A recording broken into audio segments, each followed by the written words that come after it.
에녹서 젤부 먼 미래를 향한 경고. 여러분, 인류 역사라는 거대한 흐름 속에서 가장 신비롭고 베일에 쌓인 인물 한 명을 꼽으라면 단연 이분을 떠올릴 것입니다. 바로 아담의 7대 손이자 대홍수의 영웅 노아의 증조할아버지인 예언자 에녹입니다. 이 성경 창세기의 짧은 기록에 따르면 그는 365년 동안 하나님과 동행하다가 죽음을 보지 않고 살아서 하늘로 옮겨졌다고 전해집니다. 죽지 않고 승천했다는 이 놀라운 미스터리는 수천 년간 수많은 신학자와 탐험가들의 호기심을 자극해 왔습니다. 그런데 그가 승천하기 전 이 땅에 남긴 거대한 예언의 기록이 있었다는 사실을 알고 계십니까? 그것이 바로 한때 금기시되어 역사 속으로 사라졌던 신비의 고대 문헌 에녹서입니다.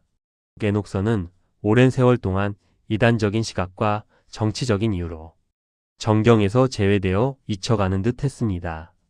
하지만 고대 유대교 문헌과 초기 기독교 교부들의 저술 속에서 에녹서의 흔적은 끊임없이 발견되었습니다. 그리고 마침내 20세기 최고의 고고학적 발견이라 불리는 사본 속에서 에녹서의 원본 조각들이 무더기로 발견되면서 그 진실이 드러나기 시작했습니다. 에녹서는 단순히 과거의 기록이 아닙니다. 이 책은 수천 년의 시간을 뛰어넘어 바로 마지막 세대를 살고 있는 우리에게 던지는 충격적이고도 장엄한 선언입니다. 에녹은 이 기록을 시작하며 아주 기묘하고도 엄중한 선언을 합니다. 내가 본 이 환상은 지금 사람들을 위한 것이 아니다. 아주 먼 훗날 대재앙이 닥칠 택함을 받은 자들과 마지막 세대를 위한 예언이다. 에녹의 이 한마디는 전율을 불러일으킵니다. 그것은 그가 수천 년 뒤의 인류, 즉 혼돈과 무질서가 극에 달한 시대를 사는 우리를 미리 보고 우리를 위해 이 글을 남겼다는 뜻이기 때문이죠. 과연 그는 무엇을 보았길래 이토록 간절하게 우리에게 경고의 메시지를 남겨야 했을까요? 이제 에녹의 영안이 열리며 펼쳐지는 장엄하면서도 공포스러운 천상의 환상 속으로 여러분을 초대합니다. 어느 날 에녹의 주변을 감싸던 공기가 차갑게 얼어붙고 대지에는 정적이 흐르기 시작했습니다. 그의 영혼이 육체를 벗어나 구름 위로 솟구치자 저 멀리 빛의 근원으로부터 거룩한 음성이 천둥처럼 울려 퍼졌습니다. 보라, 거룩하신 주님께서 그의 거처인 하늘 성소에서 직접 나오신다. 에녹은 공포와 경이로움에 사로잡혀 비명을 지를 뻔했습니다. 창조주께서 그의 천군만마와 함께 이 땅, 신의 산에 발을 내디디시는 순간 온 우주의 질서가 흔들리기 시작했기 때문입니다. 성서 전문가들은 이 대목을 단순한 자연재해의 묘사로 보지 않습니다. 그것은 하나님의 임재가 우주 공간 자체에 가하는 전율이자 충격입니다. 하나님이 강림하시자 그 찬란한 빛 앞에 가장 먼저 반응한 것은 우리가 발을 딛고 선 대지였습니다. 에녹의 눈앞에서 수만 년을 견뎌온 거대한 산맥들이 마치 뜨거운 불길 앞에 놓인 밀랍처럼 형체도 없이 녹아내리기 시작했습니다. 이 산들이 사라진다. 바위가 액체처럼 흘러내린다. 에녹은 공포에 질려 이 광경을 묘사했습니다. 단단해 보였던 지구의 뼈대들이 창조주의 거룩한 발걸음 아래서 형체도 없이 무너져 내리고 있었습니다. 땅은 거대한 입을 벌리듯 갈라졌고 그 속에 있던 모든 비밀스러운 것들이 빛 앞에 낱낱이 드러났습니다. 이것은 지상의 모든 불의와 거짓을 드러내시는 창조주의 판결을 상징적으로 보여줍니다. 지상의 모든 피조물은 그 압도적인 광채를 견디지 못하고 땅바닥에 얼굴을 묻은 채 신음했습니다. 에녹은 보았습니다. 하나님의 발등상 앞에서 떨고 있는 영적 존재들과 인간들의 영혼을 말이죠. 그 거룩한 빛은 인간들이 쓰고 있던 가식의 가면을 벗겨냈고 어둠 속에서 저질러온 모든 악행을 조명했습니다. 오만한 자들아, 너희의 입술로 창조주를 모독하던 그 입술이 이제는 공포로 굳어지리라. 에녹은 심판의 엄중함을 선포하며 악인들에게는 더 이상 도망칠 평화의 땅이 없음을 경고했습니다. 하지만 그 지옥 같은 혼돈 속에서도 에녹은 또 다른 무리를 발견했습니다. 하나님의 빛이 내려오는데 그 빛을 보며 오히려 얼굴이 환해지는 사람들이 있었습니다. 바로 택함을 받은 자들이었습니다. 그들에게 이 강림은 멸망이 아니라 구원의 완성이었습니다. 에녹은 이 대비되는 풍경을 통해 마지막 때에 임할 심판의 이중성을 우리에게 보여줍니다. 또 하나님의 강림으로 인한 대지의 진동과 산맥의 무너짐이 잦아들 무렵 에녹은 이제 우리에게 고개를 들어 저 높은 하늘을 바라보라고 말합니다. 너희는 하늘에서 일어나는 모든 일을 관찰하라. 저 빛나는 광명체들이 어떻게 움직이는지를.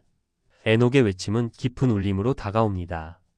그의 시선이 머문 곳에는 밤하늘을 수놓은 수천만 개의 별이 마치 거대한 시계태엽처럼 혹은 정교하게 설계된 기계 장치처럼 한치의 오차도 없이 돌고 있었습니다.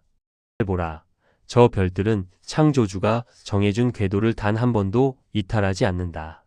그들은 결코 자기들의 차례를 어기지 않는다. 태양은 정해진 시간에 동쪽의 문을 열고 장엄하게 솟아오르며 달은 그 뒤를 이어 밤의 주관자로서 자신의 소임을 다합니다. 그들은 피곤해하지도 않으며 창조주의 명령에 토를 달지도 않은 채 영겁의 세월 동안 약속된 빛을 바라고 있습니다. 에녹은 이제 시선을 다시 낮추어 우리가 발을 딛고 있는 이 대지의 정교한 변화를 보라고 권합니다. 이 땅을 보라. 시작부터 끝까지 대지에서 일어나는 모든 일은 변함없이 확고하며 결코 스스로의 목적을 잃지 않는다.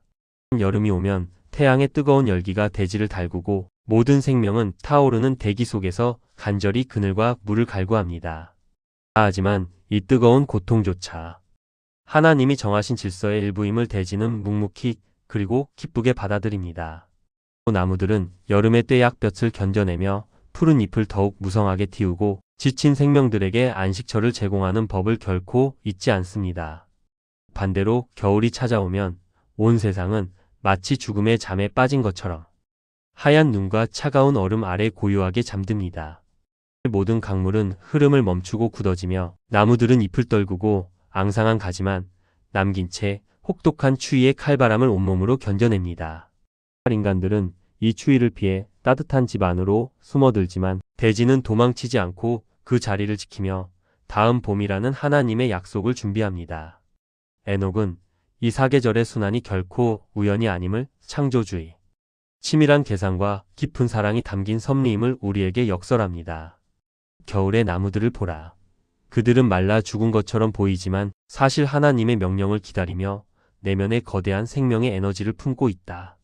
그리고 약속된 시간이 되면 모든 나무는 약속이라도 한 듯 일제히 새싹을 틔우고 온 세상을 다시 생명의 환희로 물들입니다. 이 경이로운 자연의 순종 앞에서 에녹은 갑자기 깊은 탄식을 내뱉으며 잠자고 있던 우리의 양심을 향해 천둥 같은 목소리를 높이기 시작합니다. 너희는 이 모든 자연의 완벽한 법도를 보았다. 하지만 너희 죄인된 인간들은 과연 어떠한가? 에녹의 꾸짖음은 날카로운 비수처럼 우리의 폐부를 찌릅니다. 너희는 인내하지 못했고 주님의 계명을 끝까지 지키지 않았다. 저 멀리 있는 별도, 이름 없는 들풀도, 바다의 거대한 파도도 창조주의 말 한마디에 순종하는데 오직 인간만이 그분의 뜻을 거역하고 있다는 서글픈 고발입니다. 너희는 오히려 오만한 입술을 벌려 창조주의 위엄을 모독했고 영원한 진리를 비웃으며 너희만의 욕망으로 쌓은 바벨탑 아래 숨었다. 에녹은 인간이 자신의 자유의지를 악용하여 질서를 파괴하고 스스로를 영원한 멸망의 구렁텅이로 몰아넣고 있음을 통탄해하며 눈물 흘립니다. 마음이 완악해진 자들에게는 그 어떤 평화도 머물 자리가 없을 것이며 그들이 누리던 짧은 권세와 기쁨은 곧 영원한 탄식과 저주로 변할 것입니다. My people, we stand at a crossroads. The path ahead is fraught with peril, but we must find the courage to persevere together. My people, we stand at a crossroads. The path ahead is fraught with peril, but we must find the courage to persevere together. My people. 에녹은 경고합니다. 창조주께서 정하신 이 우주적 질서를 깨트린 대가는 결코 가볍지 않을 것입니다. 에녹이 선포하는 심판의 메시지는 차갑고 날카로운 경고였지만 그의 떨리는 목소리 끝에는 결코 꺼지지 않는 소망의 등불이 밝게 타오르고 있었습니다. 너희가 절망의 어둠 속에 거할 때 끝까지 지혜를 갈망하는 자들에게는 빛의 찬란한 상속이 예비되어 있다. 에녹은 이제 악인들의 비참한 멸망, 뒤에 찾아올 인간의 언어로는 다 묘사할 수 없는 장엄한 회복의 풍경을 노래하기 시작합니다. 그가 본 신비로운 환상 속에서 택함 받은 자들은 더 이상 죄의 무거운 멍에를 지고 눈물 흘리거나 고통의 짐 아래 신음하지 않았습니다. 그들에게는 하늘의 신비로운 지혜가 감미로운 피처럼 쏟아졌고 그 지혜의 이슬은 그들의 지친 영혼을 투명하고 아름답게 씻어내어 정화하고 있었습니다. 지혜를 얻은 자들은 다시는 어둠의 유혹에 빠져 죄를 범하지 않을 것이며 그들의 마음은 오직 창조주만이 주실 수 있는 완전한 평강으로 가득 찰 것이다. 에녹은 그들이 누릴 평화가 단순히 전쟁이나 갈등이 없는 상태를 넘어 온 우주의 본연적인 질서와 인간의 영혼이 하나가 되는 신성한 경지임을 선포합니다. 의인들은 빛과 기쁨 그리고 영원히 마르지 않는 평화의 샘물을 상속받게 될 것이며 그들의 생명력은 하나님의 거룩한 빛 안에서 결코 시들지 않을 것입니다. 그들은 자신들에게 허락된 축복된 수명을 다하는 날까지 질병의 고통이나 재앙의 지배를 받지 않고 마치 잠든 것처럼 평온하게 영원한 안식에 들게 될 것입니다. 에녹의 이 장엄한 약속은 대홍수 이전의 타락과 폭력이 난무하던 세상을 살아가는 경건한 이들에게는 마치 타는 목마름을 죽여주는 오아시스와도 같은 희망이었습니다. 하지만 이 찬란하고 아름다운 결론 뒤에는 우리가 반드시 직시해야 할 거대하고도 끔찍한 비극의 씨앗이 은밀하게 숨겨져 있습니다. 이 에녹은 다시금 무거운 표정으로 고개를 돌려 하늘의 가장 깊은 곳, 인간의 역사가 시작되기도 전부터 감추어져 왔던 어두운 이면을 응시하기 시작합니다. 사실 지상이 이토록 걷잡을 수 없는 혼돈과 악의 소용돌이에 빠진 것은 단순히 인간의 나약함이나 어리석음 때문만이 아니었습니다. 그것은 인간의 의지나 힘으로는 도저히 감당할 수 없는 강력한 영적 존재들, 즉 하늘의 파수꾼이자 수호자로 불리던 천사들의 반역에서 시작된 일이었습니다. 하나님의 보좌 곁에서 거룩한 빛을 내뿜던 그들이 왜 스스로 영광의 자리를 팍차고 결코 넘어서는 안 될 금지된 경계선을 넘어 이 낮고 비천한 땅으로 내려오게 되었을까요? 그들은 무엇에 홀린 듯 인간의 아름다운 여인들을 탐냈고 그 거룩하지 못한 결합의 결과로 지상에는 인류 역사상 유례없는 공포의 존재들이 태어났습니다. 바로 신의 강력한 힘과 인간의 탐욕스러운 육체를 동시에 가진 변종. 괴물 거인 네피림의 탄생이었습니다. 에녹은 이 끔찍한 대재앙의 서막을 환상 중에 목격하며 앞으로 닥칠 더 거대한 어둠과 피의 역사를 우리에게 떨리는 목소리로 예고합니다. 하늘의 문이 거꾸로 열리고 거룩함을 배신한 자들이 구름처럼 내려오고 있다. 지상은 이제 억울한 자들의 피 섞인 울음소리로 가득 차리라. 에녹서 제1부 먼 미래를 향한 경고는 여기서 장엄하게 끝이 나지만 인류 최대의 미스터리와 천상전쟁의 기록은 이제야 본 궤도에 오르기 시작합니다. 과연 타락한 천사들은 인간들에게 어떤 금지된 지식과 마법을 가르쳐 주어 세상을 타락시켰을까요? 그리고 연약한 인간 에녹은 어떻게 그 무시무시한 천상과 지상의 전쟁 한복판에서 하나님의 중재자로 서게 되었을까요?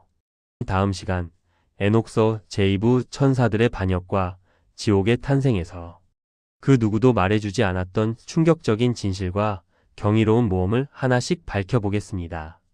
여러분의 삶이 에녹이 목격했던 그 찬란한 질서의 빛 안에 머물기를 간절히 기도하며 오늘 장대한 이야기의 첫 장을 마칩니다. 감사합니다.